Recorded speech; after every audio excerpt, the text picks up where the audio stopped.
Dear Lady Love TV. Betray and Marry My Best Friend. Tunghayan na po natin ang ikawalong bahagi.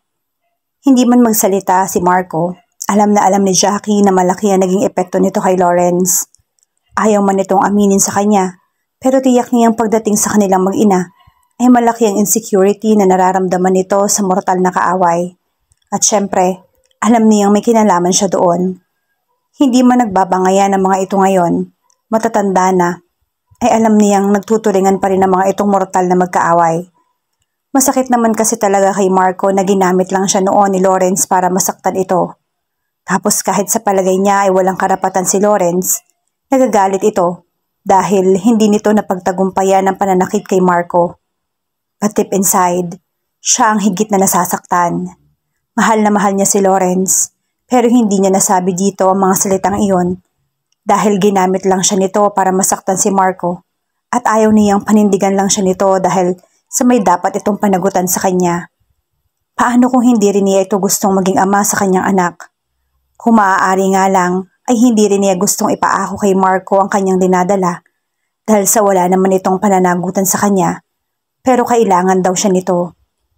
Alam daw kasi ni Marco na labis ding nag-aalala ang mga magulang nito na tumanda na lang itong binata o kaya ay mag-asawa lang ng babaeng hindi makakayang tanggapin ang kapansanan nito at ipangalandakan lang iyon sa iba. Kaya mas minabuti na nitong siya ang alukin nito ng kasal. Bukod sa talaga naman daw na mahal siya, gagawin nito ang lahat para maging matagumpay ang kanilang pagsasama. Sa tingin din naman niya ay wala na siyang lalaking gugustuhing makasama habang buhay, kundi si Marco. Hindi man iyon dahil sa pag-ibig, pero tiyak niyang dahil iyon sa tiwala at respeto na binibigay nila sa isa't isa. Saka, may pagmamahal din naman siyang nararamdaman dito, kaya't alam niyang sapat na iyon para magsama sila ng masaya habang buhay. Saka sabi naman na mag-asawang naging kapitbahay nila sa Amerika, ang sexual na atraksyon ay kumukupas pagdating ng panahon, maging ang pag-ibig ay nawawala kapag hindi nagkasundo ang dalawang nagsumpaan na magsama habang buhay. Ngunit ang samahang tumibay dahil sa mahabang panahon ng kanilang pagsasama ay hindi mabubuwal kahit nabagyuhin pa ng katakot-takot na pagsubok. Hindi tuloy niya napigilan ng mangiti. Alam niyang ganoon ang relasyon nila ni Marco. Kahit na anong mangyari, hindi sila mag-iiwanan. Mga bata pa lamang sila ay iyon na ang kanilang sumpaan. Best friends forever. Mariing sabi nila sa isa't isa, saka nag-pinky swear. Where are we going, Mommy? Excited na tanong ni Ara nang sabihin niya ritong maligo at magbihis. Kahit naman hindi magsalita ito, ay alam niyang naiinip rin itong nakakulong sa kwarto at naglalaro lang ng video games mag-isa. Tiyak siya na nag-e-enjoy lang ito kapag kasamang naglalaro si Marco. Dear Dad, nakangiti niyang sabi, pero ang matamis niyang ngiti ay dagling naglaho. Kung hindi niya pa napigilan ng kanyang sarili, ay mapapamura siya. Kung bakit ba naman kasi nang sabihin niya mga salitang Dear Dad, ay mukha ni Lawrence ang rumihistro sa kanyang utak at hindi dapat iyon. Kailan ba kasi siya magkaka-amnesia para magawa na niyang makalimutan na ang lalaking iyon na siyang tunay na ama ni Ara? Sa office po niya? Excited na tanong ni Ara sabay palakpak. Yes, sabi niya. Gusto niya kasing laging ipadama sa kanyang mister ang kanyang pagmamahal at alam niyang magagawa lamang niya iyon kung palagi niyang ipapadama dito na walang importante sa buhay nila mag-ina kundi ito lang. Kaya sabihin mo sa yaya mo na tulungan kanyang magayak.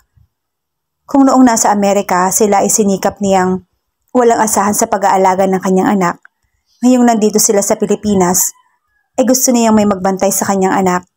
Bilang misis at manunulat, ay hindi niya magagawang ituon palagi kay Ara ang kanyang pansin at kailangan laging may bantay ang kanyang anak, lalo pat nasa paligid lang ang tunay nitong ama.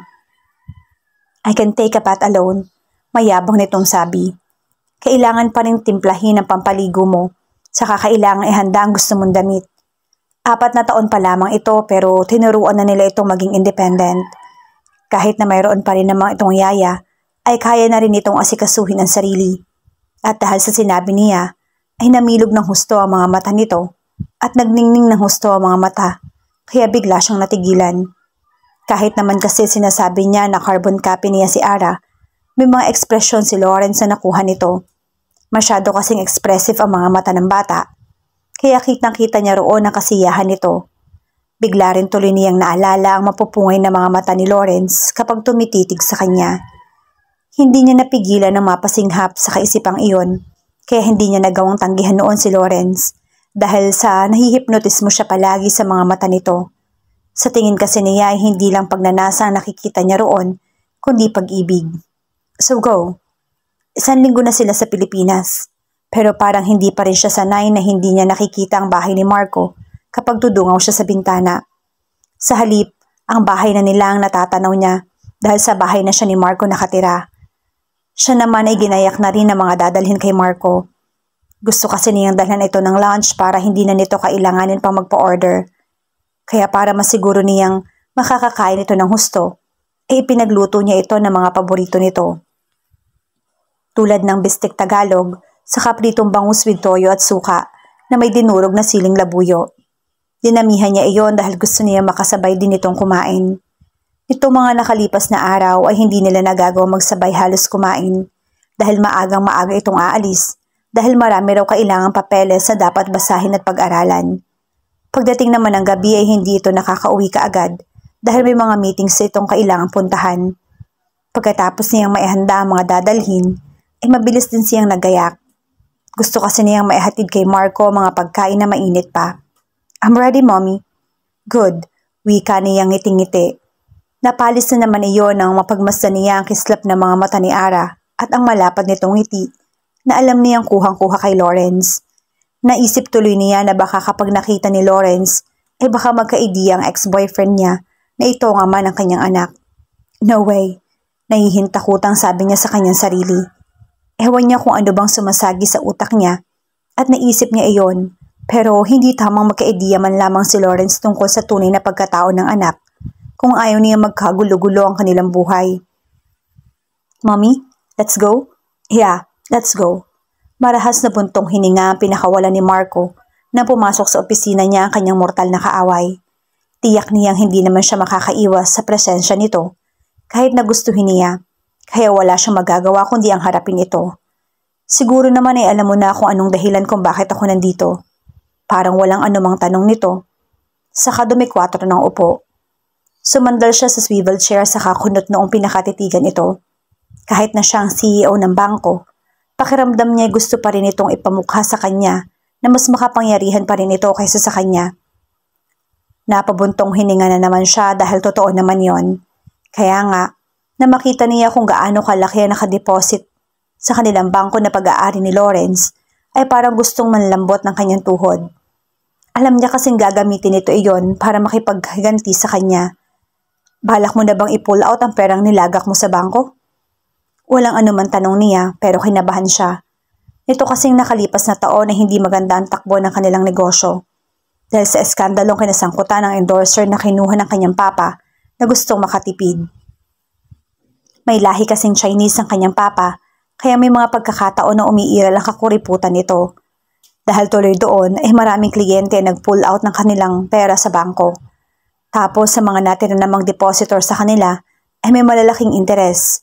Dahil nagkaroon sila ng promo noon na kung sino magde-deposit sa anniversary ng kanilang bangko ay mabibigyan ng malaking interes. At ano sa palagay mo ang mangyayari kung ipupull out ko lahat ng pera ko dito sa bangko mo? Nakangising tanong nito. Napamura siya dahil parang enjoy na enjoy ngayon si Lawrence na nakikita ang takot sa kanyang mukha. Hindi niya kasi mapigilan. Alam kasi niyang kapag nangyari iyon ay tuluyang babagsak ang kanilang negosyo. Kung mangyayari iyon, sigurado niyang masasaktan ng labis ang kanyang mga magulang na buong panahon na ibinuhos sa bangko. Kaya nga hindi na iwasan ng ama niyang kabahan dahil marami na rin bangko ang nagsulputan na higit na malaki dahil binuo iyon ng korporasyon, samantalang ang bangko nila ay sole proprietorship. Kaya nga, nandito ako para hindi ko gawin ang sinasabi mong alam mong kinatatakutan mo rin. Well, hindi ka magaling magtago ng tunay mong nararamdaman. Amoy na amoy ko ang takot mo kaya easy. Hindi ko gagawin ang sinasabi mo kaso may kapalit. Nakangising sabi nito na parang na-e-enjoy makita ang takot na kanyang nararamdaman. Napailing siya. Hindi na bago ang salitang iyon sa kanya. Saka lahat naman talaga ng bagay sa mundong ito ay may kapalit. Hindi ka dapat umasa na kapag gumawa ka ng kabutihan sa iyong kapwa ay laging libre. Anong kapalit? Ang asawa mo. Parang walang anumang sabi nito na talaga namang nagpamura sa kanya. Ang lakas ng tawa ni Lawrence nang bigla siyang pagmumurahin ni Marco. Hindi pa ito nakontento at kinuwelyuhan siya nang para itong toro na sumugod sa kanya. Mapakurap-kurap lang siya dahil ang utak niya ay biglang nanumbalik sa nakaraan. Yun nga lang, siya ang sumugod kapag may nagtatangkang bumabastos o umaaway kay Jackie. Minsan kasi may nagtangkang mga away kay Jackie dahil palagi sila nakikitang magkasama. May mga babae kasi sa kanilang campus na nagiging bully dahil lang sa maraming pera ang mga magulang, kaya't pakiramdam ay kayang bumili ng pagkatao. Pero dahil hindi naman ang tipo ni Jackie ang nagpapatalo, ay lumalaban ito. Lawrence is mine. Akin lang siya. Wika ng babaeng halos ibanderan sa campus ang dibdib. Nabili mo? Sarkastikong tanong ni Jackie.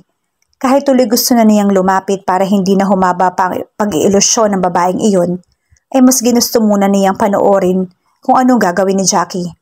Layuan mo si Lawrence. Bakit ko lalayuan ang boyfriend ko?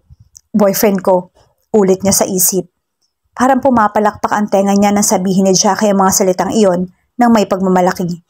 Pakiramdam tuloy niya tunay na boyfriend na ang turing nito sa kanya, kahit na tinanggap lang naman ito ang alok niyang magpanggap na may relasyon sila para lang pagsilosin si Marco. Sinungaling ka, wika nito pagsugod kay Jackie. Alam naman niyang kayang-kaya ni Jackie na ipagtanggol ang sarili. Hindi niya maatim na manood lang. Kaya naman ang akma nitong sasampalin si Jackie ay hinuli niya ang kamay nito.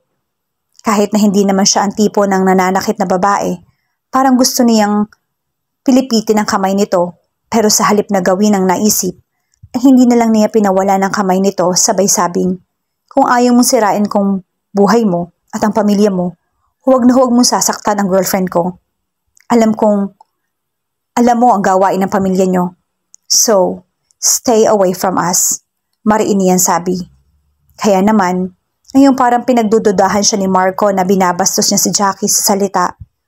Parang gusto niya itong sabihan ng stupid. Kahit kasi sa sarili niya, poprotektahan niya si Jackie. Hindi siya gagawa ng anuman para saktan ito. Talaga lang hindi niya maiwasang tudyuhin si Marco.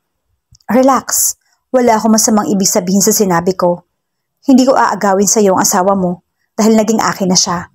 Nakangising sabi niya rito. Mas nakaramdam pa siya ng kasiyahan dahil nakita niya ang sakit sa mga mata ni Marco at alam niya ang ibig sabihin noon. Alam na alam nito na siya ang nakauna sa misis nito. Ngunit kahit na iyon ang palaging sinasabi niya sa kanyang sarili, na siya naman ang naka-virginize kay Jackie, ay hindi pa rin sapat iyon para masiyahan siya, sapagkat hindi niya tuluyan na angkin ang puso ng best friend ng kanyang kaharap. Kung talaga kasing minahal siya ni Jackie tulad ng pagmamahal niya rito, siya sana ang kasama nito ngayon. Sa sinabi niya ay nakita na naman niyang naningkit ang mga mata ni Marco. Parang ang gusto na siya nitong suntukin, pero dahil kliyente siya nito, ay hindi magawa ang iniisip.